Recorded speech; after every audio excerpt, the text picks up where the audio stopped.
Hey everybody, and welcome to the first 1202 practice quiz for the A plus 1202 series. I can't wait to help you guys pass your A plus 1202, just like I've helped other people pass theirs as well. Now, let's go ahead and get straight to it. I don't want to waste your time.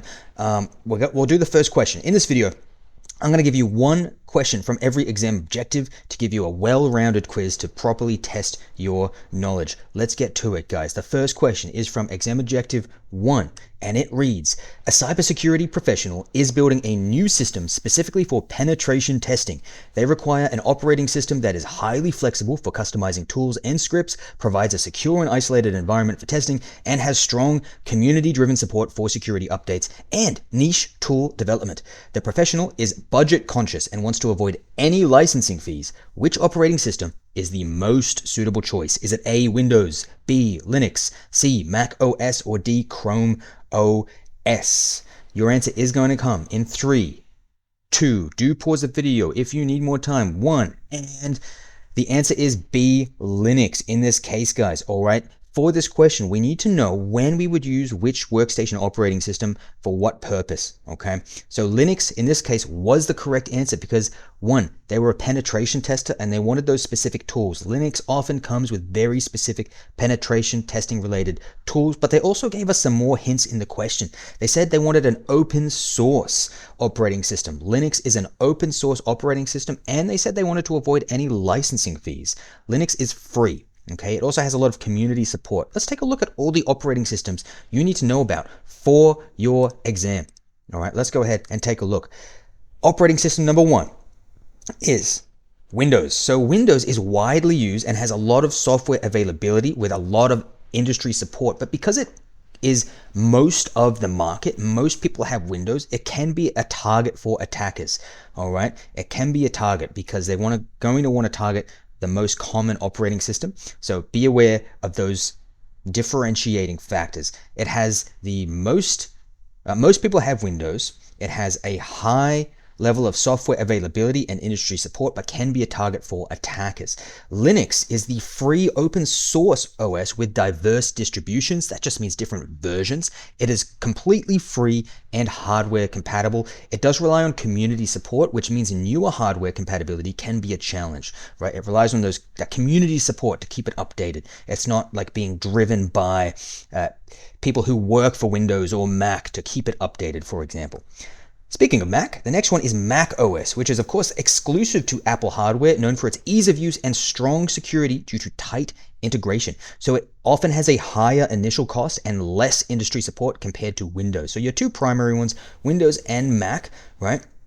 Windows has most of market share, can be a target for attackers, has a lot of software availability. Mac OS is exclusive to Apple, is known for its ease of use. That's a big one. It's ease of use and strong security. Those are often going to be the two differentiating factors for Mac, and higher initial cost. All right. And then we've got Chrome OS, which is Google's browser-centric OS operating system, which is designed for simplicity and minimal overhead. So the downside of this is you're going to need a consistent internet connection. If you don't, you really can't use it because it relies on cloud-based applications. All right.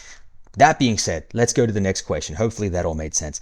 If you want all this in more detail, I do have my 1202 course on my channel as well. I'm just quickly going through this stuff. Now, the next question from exam objective 2 reads, a network administrator needs to restrict access to a server to only allow secure web traffic and block all other types of incoming traffic.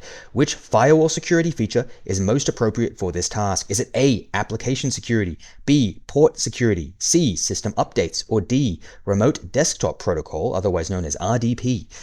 Your answer coming in 3, 2, 1. Here we go. Pause the video if you need to. Let's do it. It is B, port security. If you need to go ahead and say, hey, you know what? I only want secure internet access. What that essentially means is you're going to need to know what port insecure internet access occurs on and what port secure internet access occurs on. And you're going to need to block the port that has insecure internet access. In this case, right, we're talking about port security because we are looking at a protocol, knowing what port that protocol operates on, and we're blocking that port so that protocol cannot do its thing. We're blocking it from being used. In this case, remember from Core 1, port 80 is used for HTTP, which is insecure web traffic. So we would want to block that, and we would want to allow port 443 open access, which would have HTTPS, secure web traffic, okay? So the giveaway here was they wanted, if we go back to the question, they wanted to make sure that access to the server was only allowed securely, all right? So we're doing web access and secure. We need to know we're going to have to block the port to make that happen, all right? What about the other option there, which was application security? This is a more advanced firewall capability. So modern and advanced firewalls, particularly application layer firewalls, so web application firewalls, otherwise known as WAFs, and sophisticated host-based firewalls move beyond that basic port and IP address control that we were talking about there. So they inspect traffic at a deeper level. They do things such as application-aware filtering, which inspects and controls traffic based on the application, not just ports. So for this question, if it said something like it's filtering data at a application level, then we would know it's application. We would know this would be the answer. But because it was based on simple internet functionality, which we know we need to block ports to do, hopefully we know that, that's how we got that answer. It also does deep packet inspection. It has contextual security for application level firewall functions as well, which basically says, hey, this is out of context. This isn't right. I'm going to flag this and do something about it. And that's the main difference, right? So if we go back, just to really dial that down, in case I'm moving a bit too quick there, port security is used to block specific protocols on ports, but application security is more intelligent, and basically it can do a lot more detailed inspections on its own, and it can tell when something is out of place, and it functions at an application layer, all right? So port security is the more simple and basic one, which is all that's needed and is all that's being described in this question, whereas application security is at an application layer. So for that to be the answer, we would want to see something in this question that said something to the effect of, the firewall is operating at an application layer, or it's doing deep packet inspection, or it's seen something that is out of place and has identified as a threat and done something about that on its own, all right? But we're just talking about blocking ports, so B was the answer there.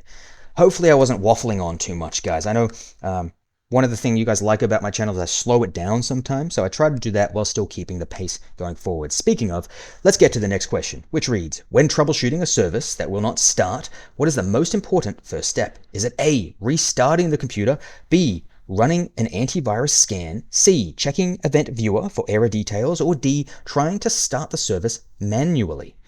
Pause the video and take your time. Not too much time, because the answer's coming in 3, 2, 1. The answer is going to be C, guys. You want to check Event Viewer is the first thing you want to do. If an application is not starting, that generally means it's trying to start, but something is happening.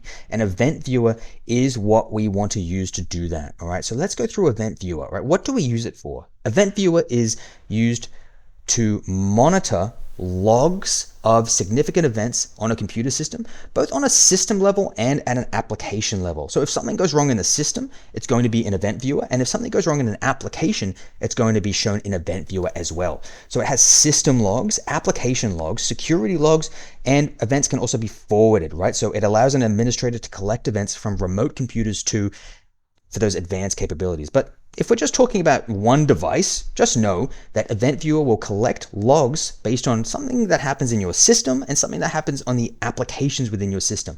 And it would say, hey, an error happened in this application, so it wasn't starting. This would be your first point of contact. So let's go back to those other options. Restarting the computer could be a potential short-term fix, and it may show that the issue isn't going to happen again if you restart it and it works. But the question said, what is the most important first step, right, when troubleshooting a service that will not start? So restarting, it's not going to tell us what the problem was. It's not really going to troubleshoot. Checking Event Viewer is going to show us what the error was and what caused it to not be able to start. So restarting the computer isn't really the first thing we want to do. Running an antivirus scan could be good, can also take a while. So considering an application has failed to start or has crashed, Event Viewer is going to be the first thing we want to do. Trying to start the service manually is something we can do after we check Event Viewer. The first thing we want to do, if something fails to start or crashes, let's check Event Viewer and see what's going on. And the last question is, hopefully we didn't catch that answer. A company's IT department wants to back up all data that has changed since the last differential backup. The daily backups must be completed as quickly as possible, and the storage space for each backup needs to be minimal. The team is willing to accept a more complex restoration process. What is the most appropriate backup strategy? Is it A, a differential backup, B, an incremental backup, C, a synthetic backup, or D, a full backup? Pause the video. You may need some time. Reread through that question. Your answer is going to come in 3, and 2, and 1. And the answer is an incremental backup, guys. For this, we basically need to know the difference between the different types of backup. Incremental, I'll tell you what, I'll go through what each one is, and then we'll come back to the question and see why that was the answer. So here's our types of data backups, right? The first one is a full backup. That's copying everything, and it takes a pretty long time to do, but it's quick to restore. So it takes a long time to back everything up, but when we need to restore it, it's all there. So if we're in a situation where we have time to copy over everything and that's really important, full backup, sure. A differential backup backs up only the data that has changed since the last full backup. So anything that's changed since our last full backup, a differential backup will do that. However, an incremental backup copies data that has changed since the last backup of any type. So that means, let's say we do a full backup and then we do a differential backup. If we do another differential backup, it's going to not change everything since the last differential, but it's not going to back up everything since the last differential. It's going to go all the way back to full backup. So if we wanted to only back up everything that happened since the last differential backup, we'd have to do an incremental backup, right? So going to have to be able to differentiate between these words here. Synthetic backup is basically when you're creating a new full backup based on all of these different bits and pieces. You're taking them all and combining them into one, all right? Now, so this is a pretty complex restoration kind of process that has to happen here, because you're taking the full backup, and then maybe you have a differential, and then you've also done an incremental. The synthetic full backup is going to take all of these, combine them into one backup. All right, so let's go back to the question and see why that was the correct answer there. It said they want to back up all data that has changed since the last differential backup. Already, it can only be incremental, because an incremental backup is the only one that backs up data since the last backup of any type. It cannot be a full backup, because a full backup will back up everything. It cannot be a differential backup, because a differential backup will back up everything since the last full backup, not since the last differential backup. So it has to be incremental. Already we've eliminated everything else. Let's continue. The daily backups must be completed as quickly as possible, and the storage space for each backup needs to be minimal. All right. The incremental backup will have the smallest amount of storage space because it's backing up the least amount of data. The team is willing to accept a more complex restoration process. That is referring to the fact that later on down the line, we're going to have to take all of these backups and perform a synthetic full backup and combine them together. So that's what it's talking about there. Hopefully that makes sense, guys.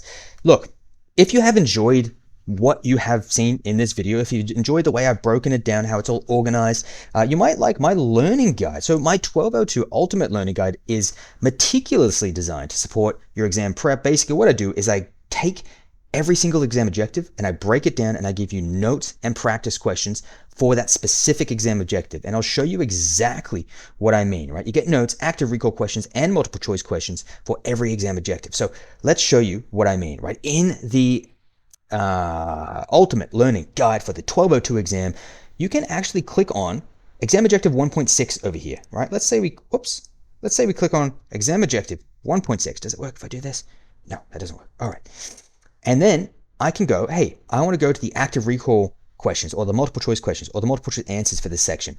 Or alternatively, 1.7, you can say, hey, I don't want to do all of 1.7. I just want to go to local OS firewall settings. I just want to go to established network connections. And you can just flick to that specific section.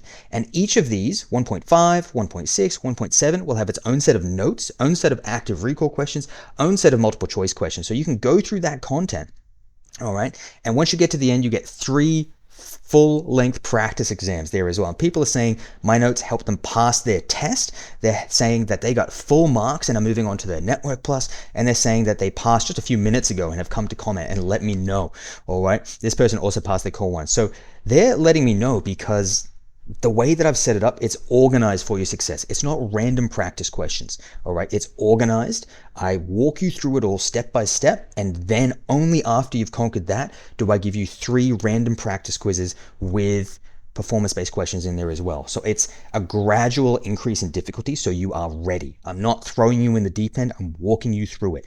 Now, if this sounds good to you, you can click the link in the description or in the pinned comment below, and you can use the code I am going to pass in order to get 50% off. Now, this is only going to work for the first 10 people. So if you want to get this, do it now, because it usually goes pretty quick when I do stuff like this. So I am going to pass, use that, get 50% off.